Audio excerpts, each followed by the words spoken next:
ujian ya dalam kehidupan. Ya. Hari ini kita sama-sama merenungkan, apakah benar gak sih ujian menolong kita menjadi serupa dengan Kristus? Kalau ujian ditempatkan bagi kita, apakah benar kita akan serupa dengan Kristus ketika melalui proses ujian yang ada? Nah, saya tidak membahas rinci pencobaan dan ujian. Kedua kata ini kemungkinan akan terjadi, saya silih berganti memakainya. Kita tahu bahwa pencobaan dan ujian memiliki asal yang berbeda. Ya, ada yang membagikan bahwa ujian asalnya dari Tuhan, pencobaan datang dari setan. Ujian untuk memberikan kita kenaikan tingkat. Ujian itu bertujuan untuk membawa kita lebih lagi meningkat, tapi pencobaan itu untuk menjatuhkan. Nah, hari ini saya memakai kata ujian itu, ya. Mari kita lihat di dalam Ibrani pasal 5 ayat 8 sampai 9. Dikatakan demikian.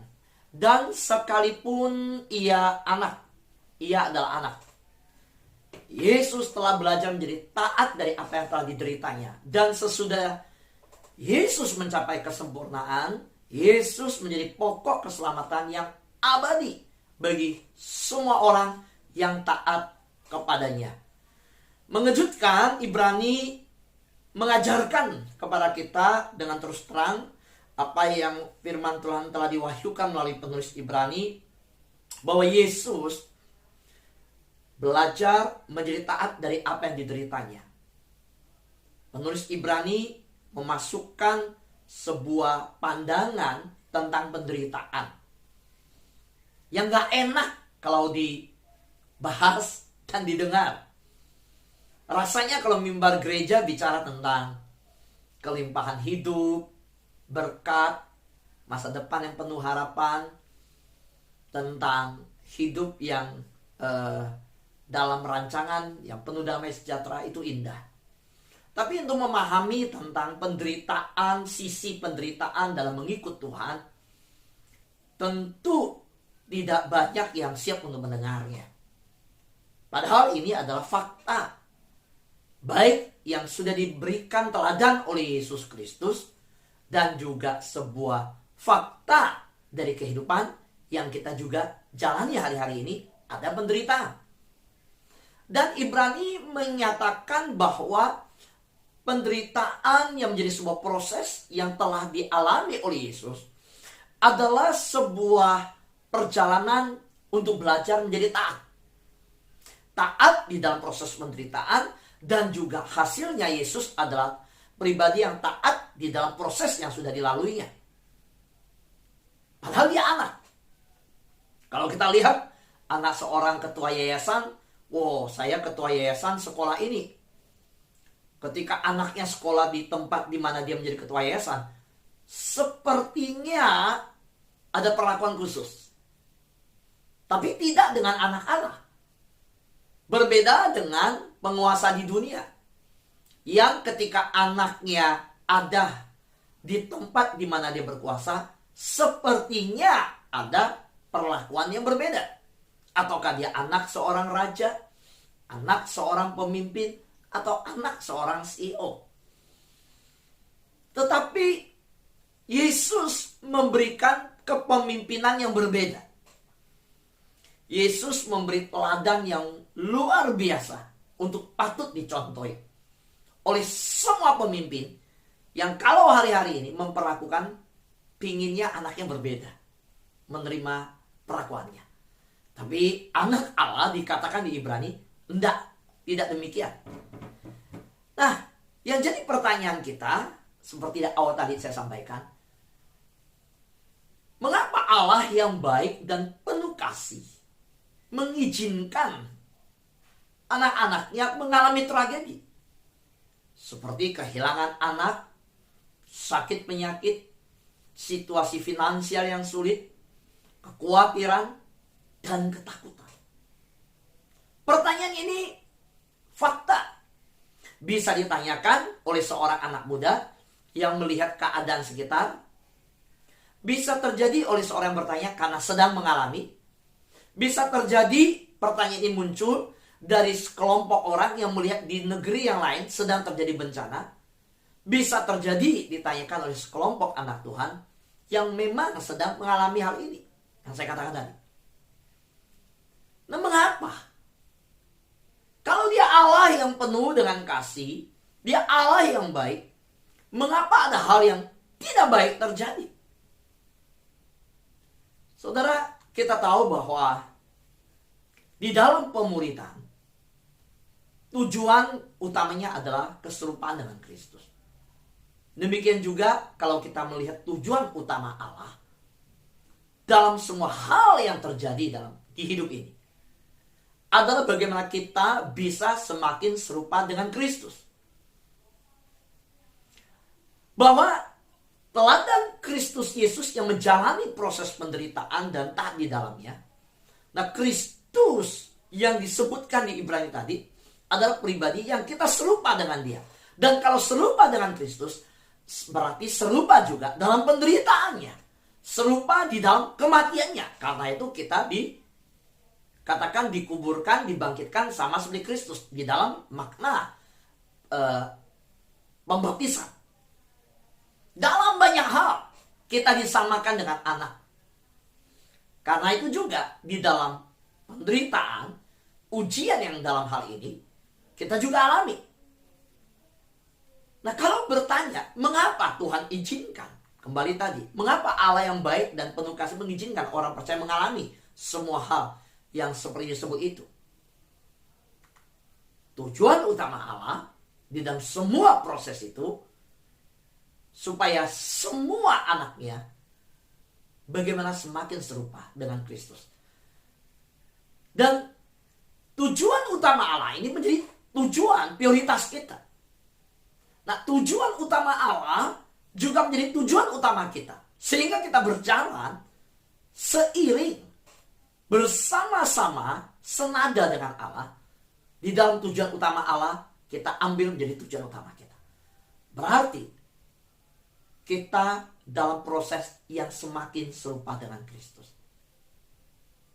Dan dalam proses serupa dengan Kristus, kalau dia anak yang adalah anak, dia pun diuji. Dia pun setia di dalam proses penderitaan.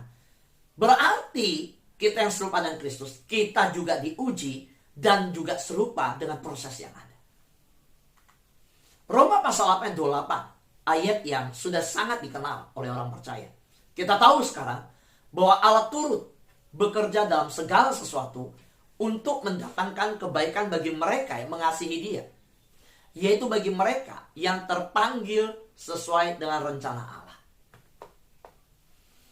Ayub boleh mengalami pencobaan yang dimana iblis meminta izin kepada Allah untuk menggocoh, menyerang Ayub, di mana anaknya diambil, hartanya diambil, istrinya berkata dia gila, sampai tubuhnya sendiri sakit.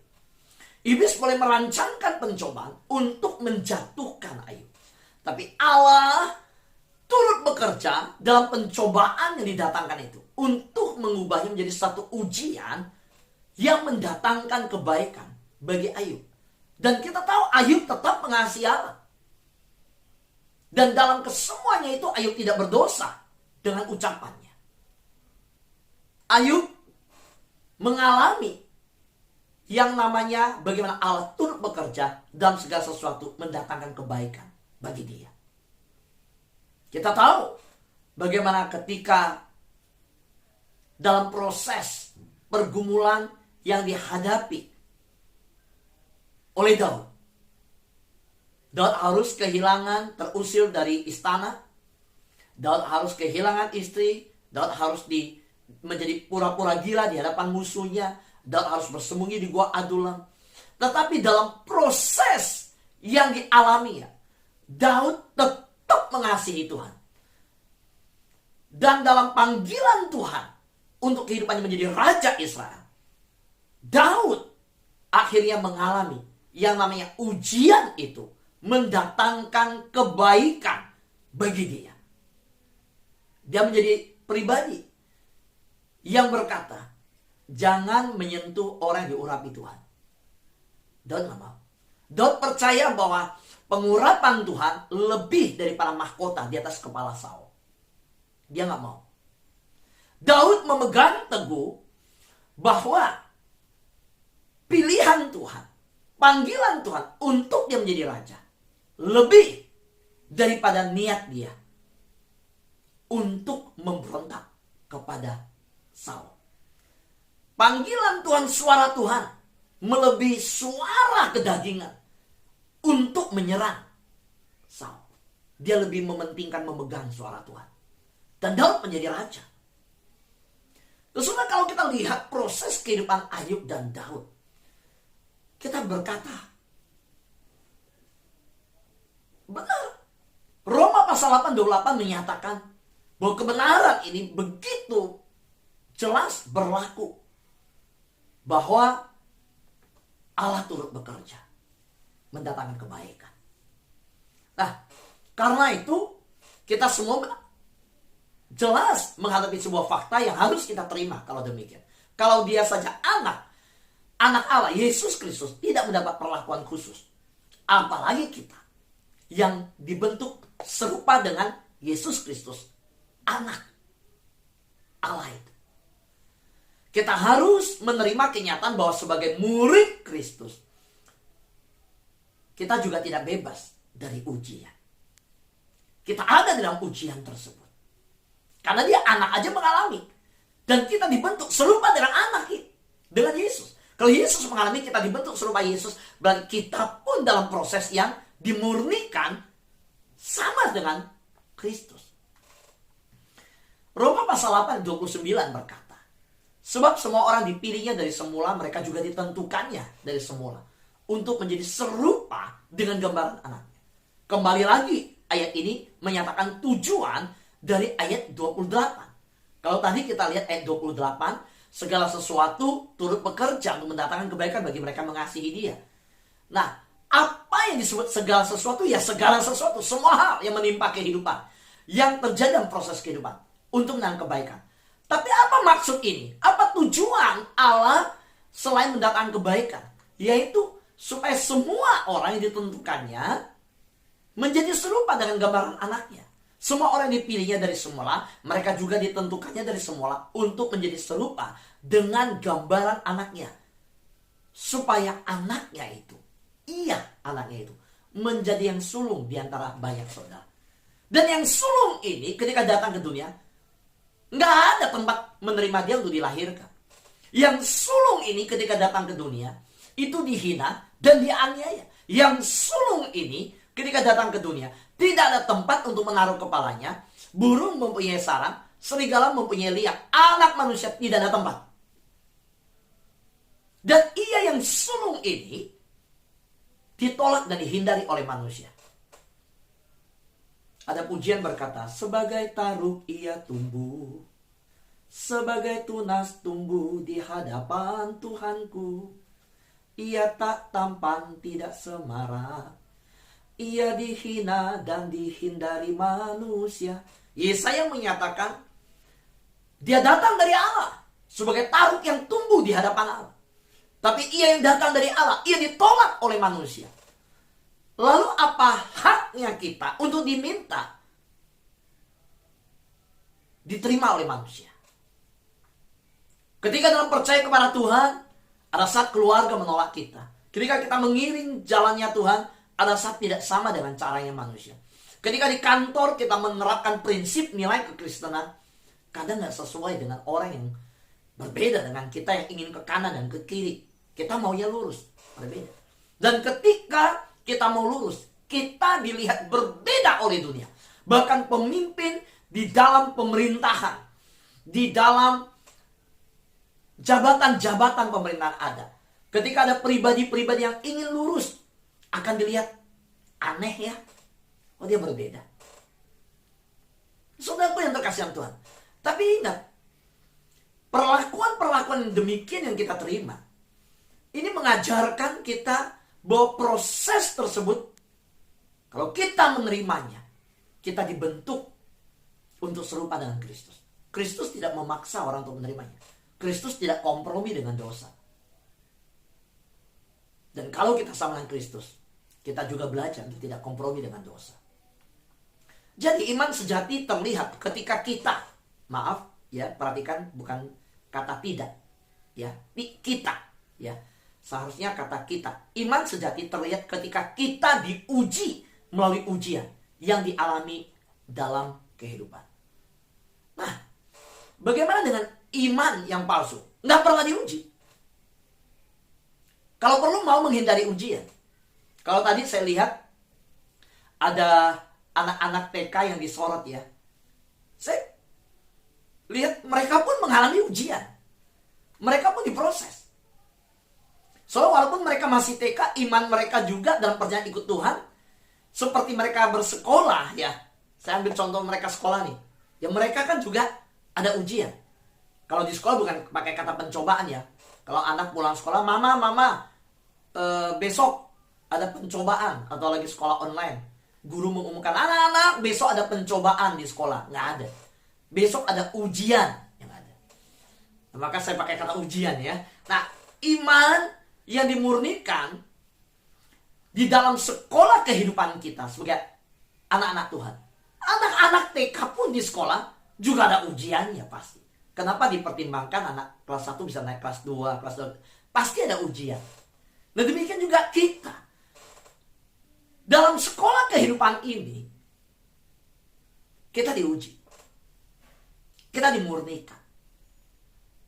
Lewat setiap hal kehidupan. Sama seperti Abraham. Dijadikan bapak segala bangsa. Tapi dikasih istri yang gak bisa melahirkan. Abraham dijanjikan bahwa anaknya pun akan mewarisi janjinya, Ishak. Bahwa Ishak juga keturunannya akan banyak. Mewarisi janji Abraham. Kalau janji Abraham berarti sama, Ishak menerima janji yang sama. Isi janjinya sama. Keturunan mereka banyak. Tapi Ishak juga punya istri, Ribka, yang mandul awalnya. Ingat ya, awalnya Sarah mandul. Awalnya Ribka mandul. Lalu Ishak punya 2 anak, Yakub dan Esau. Yakub yang dipilih Tuhan. Dan janji Abraham, janji Ishak turun juga ke Yakub. Dan ingat ya, Yakub mencintai Rahel dari sekian banyak istri. Dan Rahel pada awalnya mandul. Jadi keturunan Abraham, dari istri Abraham, dia punya anak, berarti mantunya juga mandul. Dia punya cucu, mantunya juga, istrinya juga mandul. Nah, apa maksud Tuhan? Saudara, ini proses yang unik sekali. Kalau saudara pelajari garis keturunan Abraham, khususnya dari sisi istri mereka, tiga-tiganya, layernya, levelnya itu persis tiga-tiganya mandul semua awalnya. Saudara, ini sesuatu yang kita belajar di dalamnya, bahwa ada proses dalam kehidupan dan ada pergumulan dan berkeluarga yang dialami oleh Abraham juga, oleh Ishak dan Yakub. Dan pasti Tuhan punya maksud. Saudara, 1 Petrus pasal 1 ayat 6 berkata, maksud semuanya itu ialah, nah ini maksudnya, untuk membuktikan kemurnian imanmu, yang jauh lebih tinggi nilainya daripada emas yang fana, yang diuji kemurniannya dengan api, sehingga kamu memperoleh puji-pujian dan kemuliaan dan kehormatan pada hari Yesus Kristus menyatakan dirinya. Saudara lihat, upah yang menanti kita di surga melalui proses ujian ini adalah memperoleh puji-pujian, memperoleh kemuliaan, memperoleh kehormatan. Nah, mari kita perhatikan bersama-sama. Saya kembali kepada tampilan bersama-sama. Oh ya, saya juga nggak bisa lihat semua ya. Kalau gitu, saya balik lagi nih ke layar ya. Oh ya bisa. Saudara, begini. Apa sih maksud ujian itu? Ibrani berkata, itu semua proses untuk menuju puji-pujian, mendapat kemuliaan, kehormatan. Nah, kalau kita lihat garis keturunan bangsa Israel, dari sini kita tarik maksud tujuannya. Abraham, istrinya mandul awalnya. Padahal janjinya keturunan yang banyak. Harusnya kalau janji keturunan banyak, istri jangan mandul dong. Harusnya janji sesuai dengan istri yang diberikan, harusnya yang subur banget. Yang bisa, maaf kata, ngejebrot 1 anak setiap tahun 1, setiap tahun 1, setiap tahun 1. Tapi Abraham gak punya anak. Istrinya mandul. Lalu turun lagi ke Ishak. Sama juga Ribka awalnya. Mandul. Tapi Tuhan buktikan. Sejarah membuktikan. Ribka yang mandul sekali dapat langsung kembar. Lalu Yakub pingin Rahel dikasihkan Lea. Dibohongin oleh papanya. Pada waktu dia akhirnya dapat Rahel. Udah 7 tahun kemudian bekerja lagi. Dapat Rahel. Rahelnya mandul. Gak bisa punya anak. Nah, saudara, kita mulai melihat. Ini kok diujinya sedemikian. Di proses sakitnya begini keturunannya. Kalau orang jejerin ya. Sarah, Ribka, Rahel. Itu bisa ketawa semua orang lihatnya. Ini perempuan mandul semua tiga-tiga. Di garis keturunan Abraham. Tapi lihat hari ini. Jadi sebuah bangsa. Ada sebuah bangsa. Namanya Israel. Dahsyat gak saudara? Dahsyat saudara. Nah lalu apa maksud ujian itu? Ibrani berkata, maksudnya adalah supaya imanmu itu yang lebih tinggi harganya dari emas murni yang diuji oleh api dunia. Supaya kita akhirnya mendapat kemuliaan, puji-pujian, dan kehormatan ketika melalui itu semua. Nah saya ingat nih Mother Teresa ketika ditanya orang. Saudara, ketika saya punya kesempatan ke Kalkuta, di sana sekarang kan kita sebutnya panggilnya Kolkata. Waktu saya melihat tempat di mana Mother Teresa menampung bayi-bayi, waduh. Lalu saya lihat ada makamnya di sana, orang datang ke makamnya. Saya masuk ke namanya museumnya dia, yang foto-foto dia, perjalanan pelayanan dia. Soalnya ada satu kejadian ketika Mother Teresa ditanya. Saya ingat tuh, yang menarik buat saya. Wartawan itu kan tajam pertanyaannya dan suka menyerang, bahkan bisa kita nggak siap, bahkan di depan umum mereka mau mendapatkan poin bagi penulisan mereka, kita bisa ditanya dengan pertanyaan tajam dan menjatuhkan. Dan Mother Teresa saat itu dijebak dengan pertanyaan yang sangat menyerang. Pertanyaan begini, awalnya dipuji, Mother Teresa, Anda kan dikenal di seluruh dunia. Nggak ada yang nggak tahu Mother Teresa. Semua badan dunia yang namanya badan kemanusiaan itu tahu, bahkan sampai PBB mengalir bantuan dari dunia, dari negara-negara ke Kalkota untuk pelayanan ibu. Tapi maaf, Kalkota masih banyak gelandangan, Kalkota masih banyak orang yang kehilangan, di Kalkota masih seperti sampah, banyak orang-orang yang terhilang, yang dibuang di jalanan. Setelah 20 tahun pelayanan lebih Anda di sini, Anda tidak sukses, Anda tidak berhasil. Apa tanggapan Anda? Waduh, udah dipuji, dikenal dunia, bantuan datang seluruh dunia, kalimatnya begitu dulu. Lalu tiba-tiba ditancepin bahwa Anda gagal, Anda gak sukses. Terbukti Kalkuta masih banyak orang di jalanan, masih banyak orang dibuang, masih banyak kemiskinan. Anda gagal. Selalu tahu Mother Teresa jawab apa? Dengan tersenyum dia menjawab, saya dipanggil oleh Tuhan ke Kalkuta bukan untuk sukses. Saya dipanggil Tuhan untuk setia. Dengar saudara, saya dipanggil bukan untuk sukses. Saya dipanggil untuk setia. Saudara, kalau hari-hari ini kita melihat, oh, kenapa apa yang aku bangun seperti ini berantakan? Bagaimana kata orang dunia, saya orang Kristen. Kenapa saya alami ini? Saya malu. Saudara, kalau engkau merasakan bahwa kehebatanmu, keberhasilanmu sebagai bukti engkau bisa menginjili orang di dalam hal materi, dalam hal jabatan, dalam hal ini ingin tampilkan, baru itu sukses, baru bisa ngalir orang. Enggak. Tuhan bukan pakai kesuksesanmu di dalam dunia untuk bisa ngalir orang. Enggak. Enggak.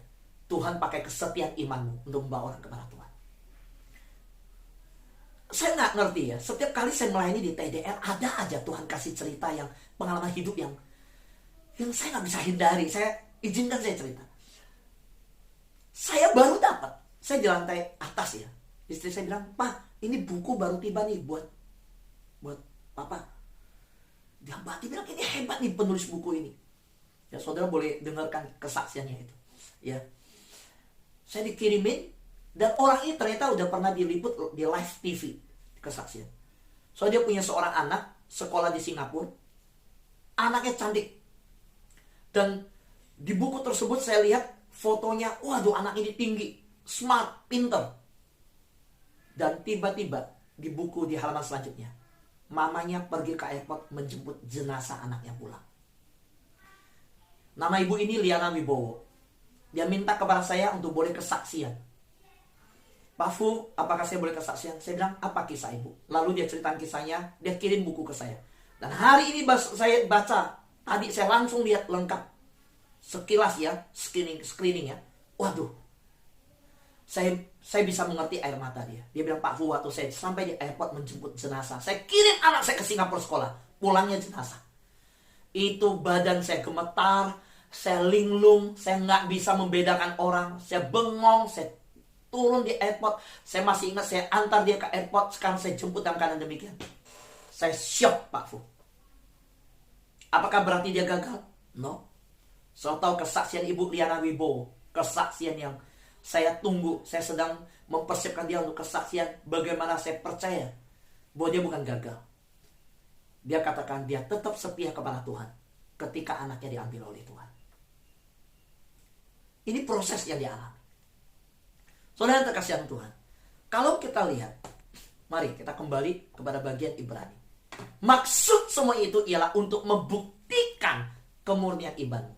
Saya mau katakan, ibu itu tetap setia kepada Tuhan. Ujian, ya, adalah bagian dari proses pengudusan. Ujian bagian dari tujuan ilahi. Ujian bagian hidup dalam kemuliaan Tuhan. Ujian adalah bagian kita, bagian hidup kita di dalam mengambil bagian dalam kemuliaan Tuhan. Saudara, percayalah, saya nggak tahu pergumulan apa yang kau hadapi. Dalam proses-proses ujian kita hadapi, hari ini saya ingin menyampaikan, tidak melampaui kekuatan kita.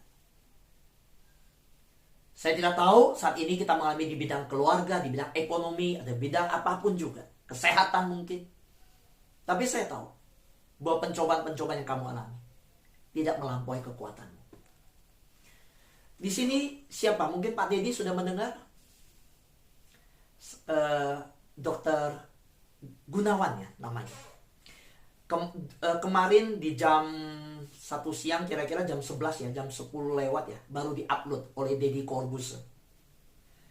Bagaimana ternyata dia hampir meninggal, dia kritis dan krisis. Dia kena sakit dan terkena badai sitokin. Sudah dengar belum ya? Mungkin kalau Pak Deddy mungkin belum ya, sibuk ya. Sudah ya? Oh aduh, Pak Deddy berarti update juga ya. Update banget ya, ini viral katanya. Sudah tahu? Yang saya sholat bukannya Deddy loh. Ya, ini bukan Pastor Deddy ya, Deddy Sutendi ya, bukan ya. Ini Deddy, ya, Deddy Corbuzier ya. Pak Deddy tahu ya dokternya ya, Gunawan ya. Gunawan. Iya, katanya itu dokter yang terkenal ya. So tahu ya terkenalnya apa? Justru lewat wawancara itu, yang luar biasa buat saya adalah dia terkenal sampai suster-susternya cerita tentang tindakannya. Dia tolong pasien habis-habisan. Dia memakai gajinya untuk menolong orang. Jadi ujian itu harus dilihat termasuk wilayah keinginan mata, keinginan daging, dan keangkuhan hidup. Dia dokter yang hebat. Dia pakai Grab. Betul ya Pak Deddy ya? Dia pakai Grab loh saudara. Dan waktu diwawancara Deddy Corbuzier, dia dihadiahkan sebuah mobil akhirnya. Saudara, cerita tentang Dokter Gunawan ini sudah banyak yang tahu. Saya yakin lebih luar biasa lagi setelah lewat podcastnya Deddy Corbuzier. Dan apa yang terjadi? Saya lihat kesetiaan dia menjadi dokter. Ketika ditanya, kok bisa ya dia pakai uangnya untuk nolong orang, pakai gajinya untuk nolong orang. Bahkan mungkin teman sesama profesi bilang dia apa? Bodoh ya, terlalu baik hati. Bahkan ada bilang, ini kalimatnya muncul, terlalu baik.